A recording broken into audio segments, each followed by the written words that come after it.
Assalamualaikum warahmatullahi wabarakatuh. Masih bersama saya Suwandi di channel Dunia Ikan Gabus. Masih melanjutkan pertanyaan-pertanyaan seputar budidaya ikan gabus yang sudah masuk chat di 0816658779. Ya. Saya ingin menjawab kenapa pertanyaan kok harus kutu air Pak untuk ikan gabus. Ya. Kenapa harus kutu air?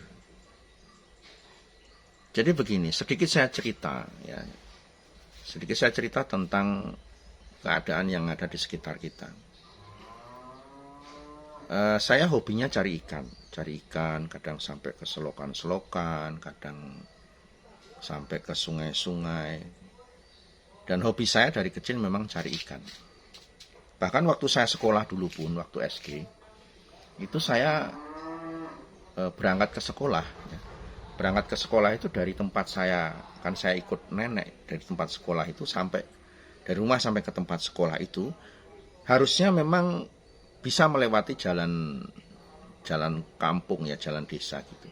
Tetapi saya sengaja tidak melewati jalan desa, saya melewati jalan sawah ya. Jalan pematang sawah dengan harapan saya berangkat sekolah itu saya bawa pancing. Ya, kalau di tempat saya pakai bambu ya, panjangnya kurang lebih 1 meter, itu saya bawa bambu pancing itu. Nah, dari rumah sampai ke tempat sekolah saya dulu itu cukup luas ya, pematang persawahan di situ yang cukup luas, dan di situ saya memasang pancing, kadang membawa 100-200 batang pancing itu yang saya beri umpan berupa katak kecil, kemudian saya pasang di antara tanaman padi. Jarak saya pasang bisa 3 meter, bisa 4 meter. Setiap 4 meter saya beri 1 pancing. Nah, setelah saya pulang, itu saya kemudian pulang sekolah, sambil saya pulang, berjalan pulang menuju rumah, itu satu persatu saya ambil. Ada yang dapat, ada yang tidak. Nah, dalam proses perjalanan waktu itu saya sering mengamati di perairan-perairan umum itu. Ya, sering sekali saya lihat ya, manakala musim hujan datang, sawah mulai menggenang. Jadi sejak musim kemarau sampai musim penghujan itu saya sering berada di persawahan, kadang kalau pas waktu senggang gitu. Nah, saya sering mengamati manakala musim hujan datang. Saat kemarau panjang, persawahan kering, kemudian hujan datang, ya, air mulai di sawah mulai menggenang. Lah, itu di situ saya sering melihat banyak sekali anakan ikan yang mulai menetas ya. Ya, mulai menetas dari berbagai jenis ikan air tawar. Itu ada yang menetas dari sepat, betik, wader, kemudian jenis ikan hampala itu, kemudian jenis ikan-ikan gabus, ikan-ikan kalau di sini bilang kating ya, seperti lele itu kecil itu. Semua jenis ikan bisa dikatakan saat itu mulai menetas. Dan yang sering saya lihat di perairan umum itu, sebelum ikan itu menetas banyak sekali kutu air yang berada di perairan umum. Jadi sebelum menetas itu kutu airnya sudah banyak sekali. Dan itu sering saya amati bertahun-tahun sampai sekarang pun saya masih sering mengamati dan sering berburu kutu air manakala hujan datang di persawahan. 1 minggu setelah air menggenang itu saya mulai berburu kutu air untuk saya ambil dan saya simpan di freezer untuk cadangan makanan ikan gabus saya.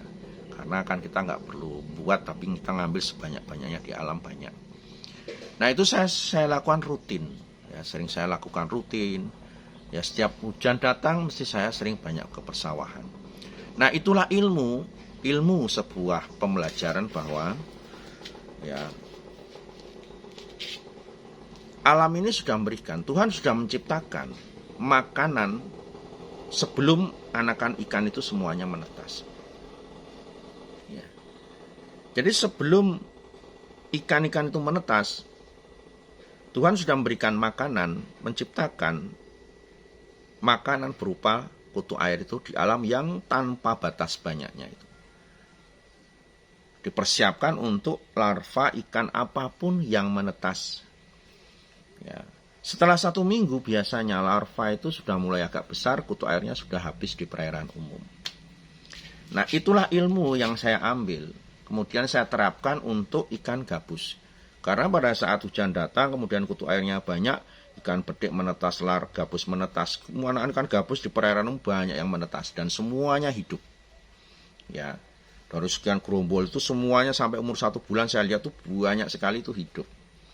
Ya, jarang saya temui di perairan umum itu ada anakan gabus yang kecil mati ya. Mungkin nggak kelihatan juga karena luas perairannya.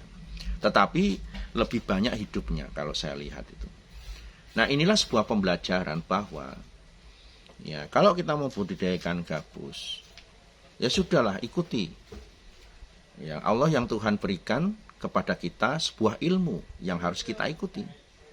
Ya, nggak usah pakai cara-cara yang lain. Cara manusia untuk menghidupkan larva itu cukup sulit. Udah ada ikuti yang sudah diberikan ilmunya itu. Ya, kita ikuti saja dan memang terbukti. Ya, kalau ada larva gabus kita kasih kutu air sebanyak-banyaknya 1 minggu sampai 15 hari itu udah betul-betul hidup. Dari ukurannya larva ikan gabus atau ikan apapun bisa makan. Makanya ini saya tekankan, sering saya katakan kenapa harus kutu air. Udahlah ikuti saja. Ikuti saja kepada semua mitra, terutama mitra pembenihan. Karena apa? Itulah yang Allah yang Tuhan berikan, ajarkan, alam ajarkan kepada kita. Ya, saat larva itu ikan apapun itu menetas, ya itulah makanannya. Dan Anda Bapak pemirsa semuanya bisa buktikan apa yang saya sampaikan ini. Kalau nanti hujan datang, saat persawahan sudah mengering, kemudian datang musim hujan, kemudian air menggenang. Coba buktikan apa yang saya omongkan ini. Ya, kutu airnya melimpah di situ, kita mau serok berapapun banyak. Jadi ini sebuah pelajaran, tinggal kita ikuti saja. Ya, sebetulnya dalam usaha budidaya seperti ini, terutama di sektor perikanan, kita tinggal mengikuti saja. Sudah ada yang memberi ilmunya kepada kita. Sudah ada cara-cara yang kadang kita tidak jeli untuk mengamatinya. Cara-cara yang kita tidak begitu ya, tidak begitu memahami. Padahal itu sebetulnya adalah ilmu yang sangat luar biasa. Ya, di ilmu formal itu tidak ada, gitu kan. Mengamati sejak kemarau, kemudian hujan datang, kemudian kutu air tumbuh. Itu enggak ada. Kita memang belajar yang memang harus jeli betul mengamati bahwa itu sudah diajarkan kepada kita. Tinggal kita mau memakainya atau menggunakannya atau tidak. Ya, jadi ini harapan saya kepada semua mitra. Kalau Anda ingin berhasil di sektor pembenihan ikan gabus, ya, kutu air itu diadakan. Ya. Dan apa? Kultur kutu air pun sudah banyak caranya. Tinggal Anda membuat kutu air itu sebanyak-banyaknya untuk kehidupan larva yang Anda miliki. Ya, jangan sampai kita sudah usaha, sudah punya modal keluar banyak, tiba-tiba hanya karena masalah kutu air menyerah. Ya, di mana mental seorang pengusaha hanya masalah kutu air aja menyerah? Karena namanya keberhasilan itu memang harus diperjuangkan. Tidak ada orang usaha dengan mudahnya lalu dapat uang banyak hanya dengan duduk ongkang-ongkang dan tidak mau berjuang. Semua memang harus diperjuangkan, baik cara membuat kutu air itu memang yang paling pokok harus diperjuangkan dengan keras. Sehingga nanti Anda memahami, ya, Anda membuat kutu air itu takaran airnya lele bagaimana, seberapa bibitnya, kolamnya seperti apa. Anda harus lakukan itu. Saya hanya memberikan arahan saja. Karena apa? Apa yang saya sampaikan berdasarkan pengalaman yang saya lakukan. Contoh misalkan Anda membuat kultur kutu air. Menggunakan air lele misalnya. Nah, air lele, takaran air lele itu kondisi air lele itu di tiap tempat berbeda-beda. Ada yang air lelenya sudah bagus, pekat dan sudah jadi, itu ditebar di kolam kultur, ya kultur kutu air ya bisa langsung jadi banyak ataupun berkembang dengan cepat. Tetapi ada juga yang ditebar di situ ya juga belum jadi. Ya, jadi kalau orang Jawa bilang nanti ada ilmu titen, ilmu niteni, ilmu betul-betul mengamati. Ya. Saya bukan seorang ahli, saya hanya sering melakukan yang saya lakukan. Karena memang itulah aktivitas saya. kehidupan saya dari ikan gabus. Jadi saya hanya sering mengamati dan melakukan. Nah, sama halnya kalau Anda, Bapak Ibu semua mitra, nanti sering melakukan, sering mencoba, trial, uji coba, jangan pernah berhenti. Karena apa? Di sektor budidaya ini nggak ada orang yang ahli. Orang yang ada adalah orang yang sering melakukan. Karena apa? Kalau kita bicara ahli, nggak ada. Ini kita nggak ada yang bisa menjamin nyawa. Ikan saya pun sampai hari ini tetap ada saja kalau kita budidaya yang mati. Saya juga tidak bisa menyelamatkan ikan itu jangan sampai mati. Ya, tiba-tiba mati bisa saja terjadi. Ya, ini sekedar sharing kepada teman untuk menjawab kenapa harus kutu air. Ya, jadi usahakan semaksimal mungkin. Jujur saja pada diri sendiri untuk tetap memproduksi kutu air. Ya lebih baik menunggu, Pak saya sudah 1 tahun nih Pak, belum jadi kutu airnya, saya 6 bulan belum jadi, saya 3 bulan belum jadi, saya 1 minggu udah jadi. Tiap orang pasti punya kemampuan yang berbeda-beda, tetapi selama kita mau mencoba, selama kita mau berusaha, pasti ada jalan keluarnya. Ya, dan sukses itu tinggal menunggu waktu saja.